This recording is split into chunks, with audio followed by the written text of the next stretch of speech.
Jadis, certain Mogol vit en songe un vizir, aux champs élysiens possesseur d'un plaisir, aussi pur qu'infini, tant en prix qu'en durée.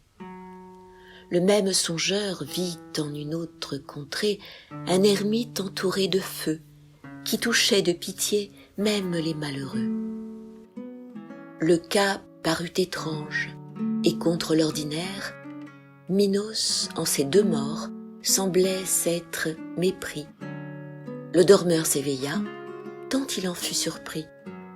Dans ce songe pourtant, soupçonnant du mystère, il se fit expliquer l'affaire. L'interprète lui dit « Ne vous étonnez point, votre songe a du sens. Et si j'ai sur ce point acquis tant soit peu d'habitude, c'est un avis des dieux.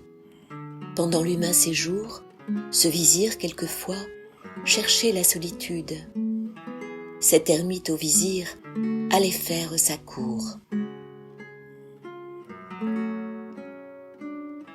Si j'osais ajouter aux mots de l'interprète, j'inspirerais ici l'amour de la retraite.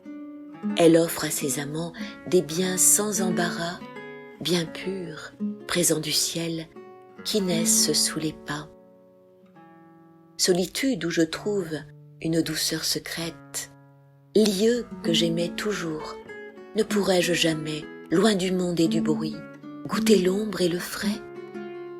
Oh, qui m'arrêtera sous vos sombres asiles?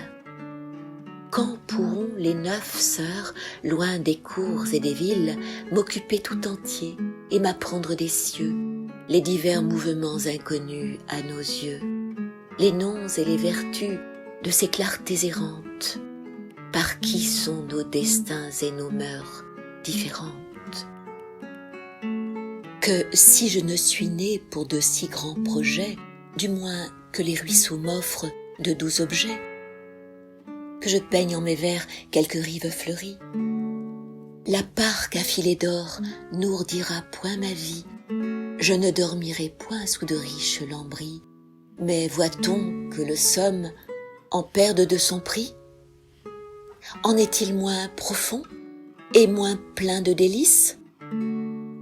Je lui voue au désert de nouveaux sacrifices. Quand le moment viendra d'aller trouver les morts, j'aurai vécu sans soin et mourrai sans remords.